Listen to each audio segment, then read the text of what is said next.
Képzeljük el egy pillanatra, hogy létezik egy fegyver, ami láthatatlanul képes megbénítani egy egész nemzetet.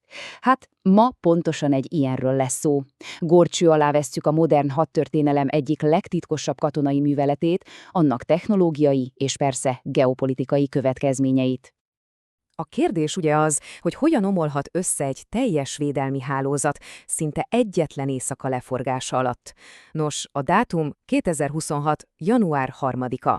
Ekkor zajlott le az Absolute Resolve hadművelet, aminek a végén elfogták Nicolás Maduro venezuelai elnököt. De ez itt a lényeg, egyáltalán nem egy hagyományos katonai csapás volt. A siker kulcsa valami egészen újban, egy újfajta hadviselésben rejlett. Szóval itt tényleg egy paradigmaváltásról beszélhetünk. Nem arról volt szó, hogy elsöprő kinetikus erővel, mondjuk bombázással értek el sikert, hanem arról, hogy egy egész ország védelmét tették működésképtelenné, méghozzá elektronikailag és biológiailag. Mindezt egyetlen Discombobulator kódnevű fegyverrendszer segítségével. Na de nézzük meg közelebbről, mi is ez a Discombobulator.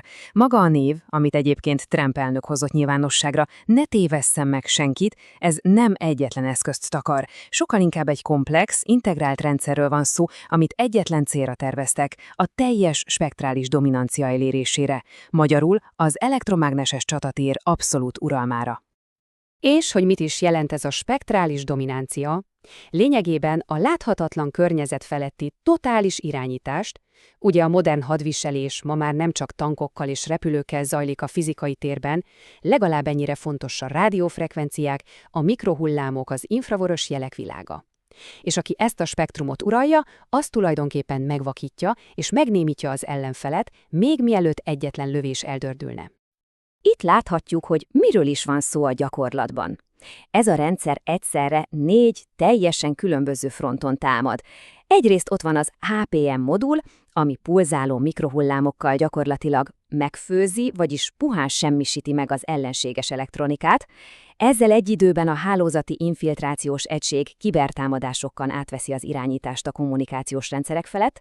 Aztán jön a leginkább nyugtalanító rész, a biológiai hatásmechanizmus, ami konkrétan a katonákat teszi cselekvőképtelenné. És mindennek a tetejébe az energiahálózati megszakító kiberszabotás révén sötétségbe borítja a célterületet. És ami az elektronikai támadást illeti, a rendszer rendkívül precíz. 2 fő módszere van. Az egyik a latch up, ami olyan, mint amikor lefagy a számítógép. A félvezetők egy parazita állapotba kerülnek, a rendszer nem reagál semmire. Újra kell indítani. A másik, a durvább verzió, a burnout. Itt egy nagy energiájú impulzus egyszerűen szénné égeti, elpárologtatja a mikroáramköröket. Ez már végleges, javíthatatlan kár. A karakasi műveletnél főleg az előbbit alkalmazták. És hogy ez mit jelent a gyakorlatban? Hát ez a tanúvallás egy venezuelai elnöki gárdistától mindent elmond. Nyomtuk a gombokat, de semmi nem történt. A képernyők lefagytak, a rendszerek halottak voltak. Ez a legcsepp hatás működés közben. Gondoljunk bele a helyzetbe. Semmi nem robban, semmi nem ég, egyszerűen csak minden elnémul és megáll. Ez a tehetetlenség érzése pszichológiailag talán még pusztítóbb, mint egy klasszikus támadás. Na de lépjünk tovább a rendszer talán legvitatottabb és őszintén szólva legijesztőbb komponensére, a biológiai hatásokra. Mert ennek a fegyvernek van egy olyan képessége, ami közvetlenül az emberi szervezetre hat. Olyan tüneteket okoz, mint az elviselhetetlen hányéger, a szédülés és belső hangok hallása. Ez nem valami sci-fi, a jelenség neve Frey-effektus és kőkemény fizika az alapja. A dolog úgy működik, hogy egy célzott mikrohullámú impulzust lőnek ki. Ez elnyelődik az agyszövetben, és egy pillanatra egy nagyon-nagyon picivel megemeli a hőmérsékletét. Ezt hívják termoelasztikus tágulásnak. Ez a tágulás egy apró nyomáshullámot kelt a koponyán belül. Ez a hullám aztán a csontvezetés révén eljut a belső fülbe, a kokleóba. A belső fül idegei pedig ezt a rezgést hangként értelmezik. A célpont tehát kattogást, zümmögést hall, ami látszólag a saját fejéből jön. Ha ezt a hatást manipulálják, az nem csak zavart okoz, hanem olyan szintű vesztibuláris interferenciát, hogy az áldozat egyszerűen képtelen lábon maradni, nemhogy harcolni. És így jön egy nagyon fontos párhuzam. A Caracasban jelentett tünetek statisztikaiak teljesen megegyeznek a hírhedt Havanna-szindróma tüneteivel. Ez pedig erősen arra utal, hogy azt a technológiát, ami a diplomatákat érintő rejtélyes megbetegedéseket okozta, mostanra fegyverré fejlesztették és bevetették a harctéren. Rendben, most, hogy értjük a technológiát, nézzük meg magát a műveletet. Hogyan is nézett ki mindez a gyakorlatban 2026. január 3-án Caracasban? Az egész hadművelet egy hihetetlenül precíz fázisokra bontott koreográfia volt. Első fázis – spektrális előkészítés. EA-18G Growler és F-35-ös gépek megbénítják a venezuelai légvédelmet, miközben a Cybercom, vagyis a kiberparancsnokság az egész városban áramszünetet okoz.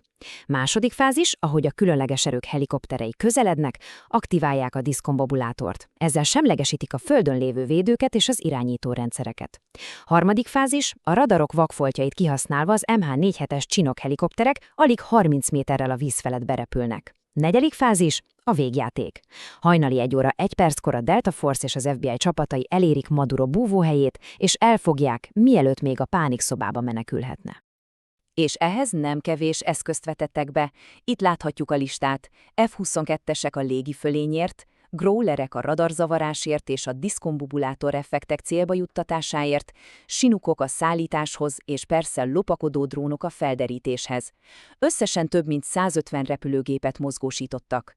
De a lényeg nem azért, hogy bombázzanak, hanem hogy megteremtsék azt a tökéletes spektrális csendet, amiben a különleges erők teljesen észrevételenül, ellenállás nélkül tudtak dolgozni. És ha már a sebészi jelzőnél tartunk, az áldozatok száma önmagáért beszél. Amerikai oldalon 0 halálos áldozat, a venezuelai és kubai katonai erők 79 embert vesztettek, köztük Humberto Raca ezredest, egy magasrangú kubai biztonsági tisztet, a civil áldozatok száma pedig elenyéző, 2 és 5 fő közé tehető. Ez is mutatja a fegyver elképesztő pontosságát.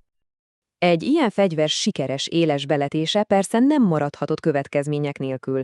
Azonnal átrajzolta a globális stratégiai térképet, és rengeteg geopolitikai és persze jogi kérdést vetett fel. A venezuelai vezetés, ahogy várható volt, azonnal reagált. Vladimir Padrino López védelmi miniszter szerint az országukat egyszerűen fegyvertesztelési terepnek használták, ahol irányított energiafegyvereket és mesterséges intelligenciát próbáltak ki rajtuk, olyan dolgokat, amiket korábban soha nem vetettek be a csatatéren. Ez tehát az ő nézőpontjuk, egy etikátlan, szuverén területükön végrehajtott terepteszt. Ezzel szemben az amerikai álláspont, amit Trump fogalmazott meg a legvilágosabban, egészen más volt. Azt mondta, van egy olyan dolog a birtokunkban, ami annyira erős, hogy mindent kiirtott. És őszintén szólva, részben azért beszélek róla, hogy elrettentő célokat szolgáljon. Vagyis a nyilvánosságra hozatal egy szándékos, stratégiai üzenet volt a riválisoknak, elsősorban Kínának és Oroszországnak. Ez az ellenrettentés egy teljesen új, csúcstechnológiás formája. És itt érkezünk el a legfogósabb kérdéshez. A nemzetközi jog szerint egy ilyen támadás vajon erőszakos cselekménynek minősül? Hiszen nincs fizikai pusztítás, nincsenek romok, de van súlyos neurológiai károsodás. Ez egy teljesen új jogi szürke zóna. Az ENSZ alapokmányát még a tankok és bombák korában írták, a kinetikus hadviselésre. A diszkombobulátor viszont ezen a definíción teljesen kívül esik, és alapjaiban kérdőjelezi meg, hogy mit is jelent ma egy fegyveres támadás. De a láthatatlan csatatér nem áll meg az országhatároknál. Ennek a technológiának a létezése önmagában is súlyos etikai kérdéseket vet fel a lehetséges belföldi, tehát a saját polgári lakossággal szembeni felhasználásával kapcsolatban. És hogy mik ezek a kockázatok? Először is a láthatatlan elnyomás lehetősége. Lehet tömeget oszlatni anélkül, hogy zúzódások, gumilövedékek vagy töltényhüvelyek maradnának bizonyítékként. Ez elvezet a második ponthoz, a dokumentálhatatlan erőszakhoz. Rendkívül nehéz, szinte lehetetlen egy újságírónak vagy egy jogvédő szervezetnek bizonyítani a hatalommal való visszaélést, és végül ez dehumanizálja az ellenvéleményt. Egy politikai tüntetésből tömeges egészségügyi esemény lesz, az ellenállás pedig egy biológiai probléma, amit csak kezelni kell. Ez a polgári szabadságjogokra nézve, hát finoman szólva is dermesztő kilátás. Az egész történet talán arra mutat rá, hogy a háború jövője nem feltétlenül a fizikai rombolásról szól majd, sokkal inkább a funkcionális semlegesítésről. Vagyis azok a háborúk, amiket úgy nyernek meg, hogy az ellenfelet egyszerűen működésképtelenné teszik, mind elektronikusan, mind pedig neurológiailag. És ahogy ez a technológia egyre jobban terjed, egyértelmű, hogy az a nemzet diktálja majd a feltételeket, amelyik a láthatatlan elektromágneses spektrumot uralja. Így a végére marad egy provokatív kérdés, amin érdemes elgondolkodni, ki fogja uralni a jövő konfliktusait, ha a csatatér maga a spektrum lesz.